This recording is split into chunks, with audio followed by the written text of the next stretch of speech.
Welcome to the Simplified Organization show, where real moms chat about realistic home and life management. We want to avoid perfectionism, reject overwhelm, and handle our housework and home responsibilities and mothering in a way that honors God. I'm your host, Misty Winkler. I write and podcast at simplyconvivial.com about homemaking, homeschooling, and doing life cheerfully. I'm also author of the new book, How to Use a Planner Without Wasting Time. And today I'm joined by one of our Simply Convivial continuing education members, Gracie Madgwick. Gracie is a West Coast California girl transplanted to the wheat fields of the Midwest. She loves her God-given callings of daughter to the King of Kings, wife to her husband, Stephen, and mother and teacher to their 8 children. Some of her greatest joys are the time spent educating her children, a good family read aloud, toddler antics, and a hot cup of British-style black tea. Welcome, Gracie. It's fun to chat with you on Zoom. Again, we do Zoom chats inside membership, so we've seen each other on Zoom before, but this is fun to just be just the two of us. It is, for sure. So we just finished inside the community a round of Simplified Organization community coaching, which is where we work through the signature program, Simplified Organization, kind of wrapping our heads around our responsibilities and getting a handle on all of that.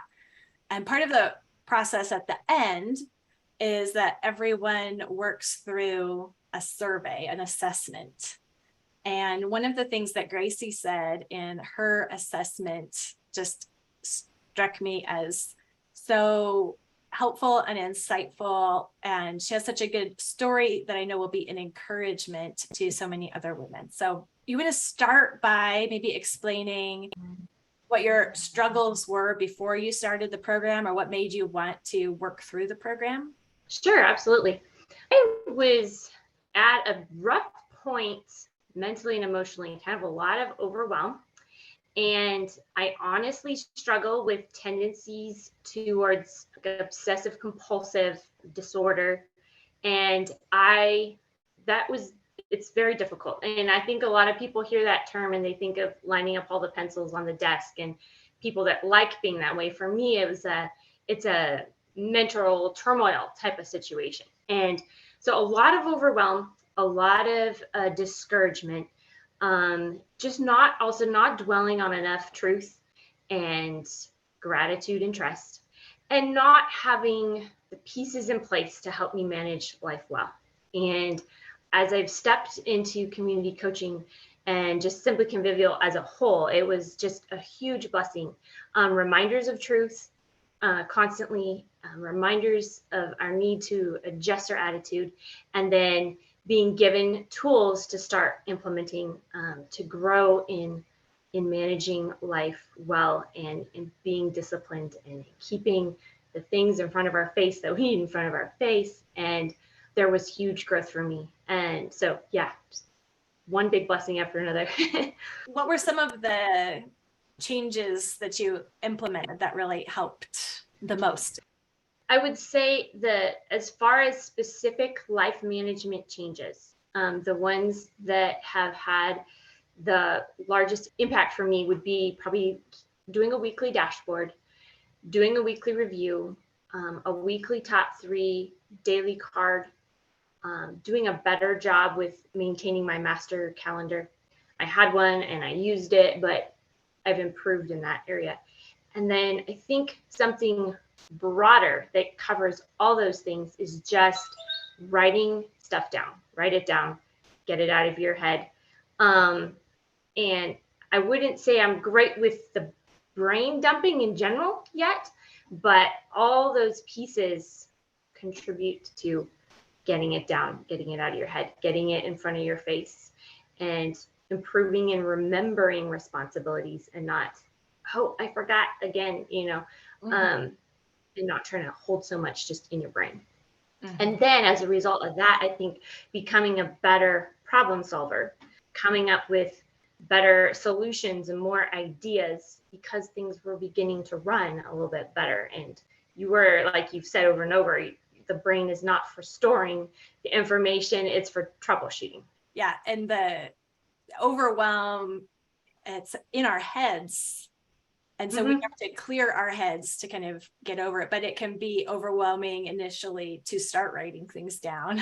It could be a big hurdle to overcome. Yes, that's for sure.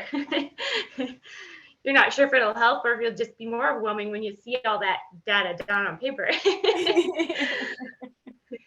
But I think the answer is that it does help. It has helped me a lot. And I think as we're implementing new practices and in any area of life, it's hard to see our own growth. At least for me, it is. Growth is slow. It's not overnight. And it's hard for me to analyze for myself where I've grown. So it's helpful when I can get outside input, like from my husband, and say, okay, where, because I know has seen me grow through this process. So just today I was like, put it into words, like, what have you seen me grow in? And it was everything from attitude to life management. And it's just encouraging, and it's helpful to have that outside input. And I think a big difference that he expressed, that there's a difference between just self-help, which there's a lot of self-help out there, and just kind of that grabbing what I want. Whereas the way you've structured Simply Convivial and the community coaching program is, this is what God wants for you. Go get what God wants for you. And here are tools to help you do that. This is your service he's given you. This is your death to self. And go get it and learn to enjoy it along the way. Yeah. The daily card, weekly review, all of that can seem like, oh, just more to do things to add to my list. I'm already too busy. I already have too many things going on. I can't take the time to write things down or to go through that process. But it's a process of filtering everything so that it really does minimize that sense of overwhelm that we get when we try to hold it all in our heads. So we have something to evaluate outside of our heads, because we all tend to be by default very self-critical. Yes, for sure. And again, with that, looking at growth, you can always see the areas you still need to grow, and so you can feel like you haven't. But yes, it gives you that outside yourself ability to see it and to celebrate it and to feel it. Like I've learned, I'm become very motivated by check marks. And the celebration of the check mark is a celebration. And that's neat. And you can get partway into your morning and be kind of feeling like you haven't done stuff, even though you've been doing stuff. And then when you arrive at that dashboard and you're like, oh, I can check off that. And it just helps to build that motivation and to feel that truth. Yeah, that's like experiencing the traction. Yes. Yeah. The momentum. So what are different ways then that you've been able to turn your thoughts more towards truth in different ways, whether that's like alignment, card, motto, or just at the end of the day, those assessments? What are the things that have helped you change the way you are thinking about your life? Alignment cards are good. I've got some right up there. Those are a blessing. Just the quotes even that come in that you send out every weekday, those are a blessing. Listening to podcasts, listening to modules, just getting those reminders. I was just rereading recently something I had said to a friend about going through the story module, and it was my second time to go through community coaching. And so it was not my first time listening to the module, but I was still like stopping and taking notes as I was going through because it was just hitting me again. So listening to truths, again, we just need those reminders over and over. We can get that feeling of, well, I have so much on my plate, I can't do anything well. And it's like, well, is that the truth? Or is it that I have so much on my plate that I can't do everything perfectly? And really, that's my version of doing things well, So we just have to kind of be evaluating the thoughts that are going through our head. And I have to preach that to myself repeatedly. So if you are chatting with a friend who's also experiencing overwhelm and that feeling like a failure every day feeling, which I think, we are all familiar with. How would you encourage her, or what would you share with her now? I would really want to encourage her, honestly, to consider Simply Convivial, because it has been majorly life impacting for me. The pieces are there to help her walk through the growth, and to be reminded of the truth daily. The community is also a big part of it, because even when you have a community of moms in your area, I mean, we need that. Absolutely. We need the one-on-one connection. But certain areas of growth are really helped when you're all working through the same things together, and you're using the same language, and you know what someone means by daily card, or you're trying to improve in the same areas. So the community is there, and that's been big to just start to get to know these ladies a little bit and connect with the same language as we grow in the same areas. I'm happy that you put out the new book, because the pieces that have helped me with life management are going to be in there. And so for someone that couldn't maybe join membership, that would be a neat tool to hand them. And then just to share some of the planning pieces of the dashboard, the weekly review, the daily card. I think I've realized that it is an exercise in prioritizing. And Thursday is going to look different when it arrives than it did on Saturday when you were doing, or Sunday, whenever you were doing your review. So you can't make a daily card for each day at your weekly review. You've got to reevaluate and reprioritize. So yeah, I would say encouraging her too on the importance of the work she's doing, and that we have to evaluate what we consider getting things done, because as a mom, there are so many things that don't go on your to-do list that are the most important things. All the parenting, the comforting a child, the dealing with a fight, the feeding people, those essentials that are going to happen and have to happen every day, they are getting things done. And good works are whatever is done right for the glory of God and the benefit of others. And so seeing and realizing and appreciating the work God has given, and the reminder that it is so important and it's going to be worth it all. Because a lot of times if we start making to-do lists and plans and all of that, we try making plans that incorporate all the things we would like to get done and cross off or accomplish, when most of our attention and energy really does just need to be poured into the things you can't predict are going to happen. Exactly. Exactly. Yes. So the pieces help you, right, to move forward those things that would otherwise maybe get totally forgotten and totally shoved to the side. But right, is that constant need to remind ourselves what is truly important in this moment. And sometimes it's not what you planned. It's like you remind us a lot. We're not in control. We just need to grow in self-control. Right. And all of these things that we are practicing, as we practice new things, I think we would have to remember that with any exercise, it's not going to be easy at first. We might not see the growth.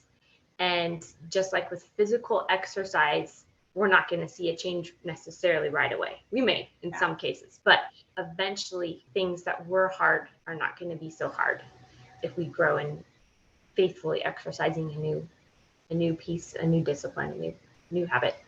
Now, as you were talking, I was thinking that probably some moms listening are like, wait a sec, you are homeschooling and mothering 8 children, and you had time for online coursework. Like, how much time that sounds like, and you're already starting at a place of feeling overwhelmed. How does adding more, how does that work? Yes, exactly. The reality is that chunks of time go by where I wish I had gotten more in, and I can look back at, I've been in here 2.5 years now, I've been a member, and wish that I had taken more steps. But the reality is this: if you are taking steps, and you are implementing some of the things you have learned, growth happens. And the small victories add up, the baby steps add up. And the beauty of these courses is you don't have to sit down for all of them and spend great amounts of time. Just listening to a module is what they probably average 10 minutes, 10 to 12 minutes to listen to a module. And you can do that while you fold laundry or do some small job that's not going to take a lot of your mental effort, or just, if you have an afternoon quiet time, sit down and listen to a module. And it doesn't take a lot of time to listen and get encouraged. And then you can let it kind of percolate. Implementing might not always open up right away. I had one that just recently, I wanted like a launch pad for leaving the house. And that'd been percolating, but kind of where to put it wasn't all there. And then it fell into place this past year, and it's been a blessing. And so get thoughts going and be meditating on the truth and find the small things that you can implement. And a lot of these things don't take a lot of time. It doesn't take a lot of time to do a daily card. A weekly review might seem like a big deal, but for me, it's best if I just keep it super simple. And I can do a review in 20 to 30 minutes. It doesn't have to be hour and a half. A lot of the implementation is small chunks of time that if you're doing regularly can be a big blessing. And I would encourage someone maybe to look for a spot in their week where they could plug it in. But I don't even have a real set place, but have just enjoyed listening and learning at different windows that open up. So. Yeah, I think we don't really realize how much time we can spend in paralyzed stuck mode, just kind of spinning our wheels where we feel like everything's churning in our head. Yes. And if you can undo some of that, that really does free up mental capacity and emotional capacity. Yes. Look for the pockets of opportunity that you can use that way. Like, I think we probably all have more pockets of time than we realize that we could use more valuably, Yeah. You just kind of mindlessly do something on your phone for 10 minutes, or could you be listening to a module and taking the next step in the courses and the focus and the growth you're wanting to have. Thank you so much, Gracie. This has been a great chat and conversation, and thank you for sharing some of your experience and story. Absolutely. It's a privilege. And I'm just very grateful for the opportunity this has been over this last 2.5 years to learn and grow. So thank you, Misty. I hope you enjoyed this conversation with Gracie as much as I did. If you want to experience the same kind of transformation as Gracie has, then enroll in Simply Convivial continuing education with us today. On January 6th, we'll begin our next cohort of the Simplified Organization Community Coaching Program as we work step by step, week by week, over the course of the year to organize our attitude, streamline our homemaking, and work our plans with support, accountability, and consistency. The program doesn't just tell you what to do and expect you to accomplish your homework assignments on time. It models the approach that we take to life. We don't expect perfection. We practice getting up after falling off the bandwagon, and we always replace our internal lies with objective truth. To join us, go to simplyconvivial.com and click the green Enroll button at the top of the page. Simplified Organization Community Coaching is included in your membership at no extra cost. So go to simplyconvivial.com and click the green Enroll button and learn with us to repent, rejoice, repeat every day.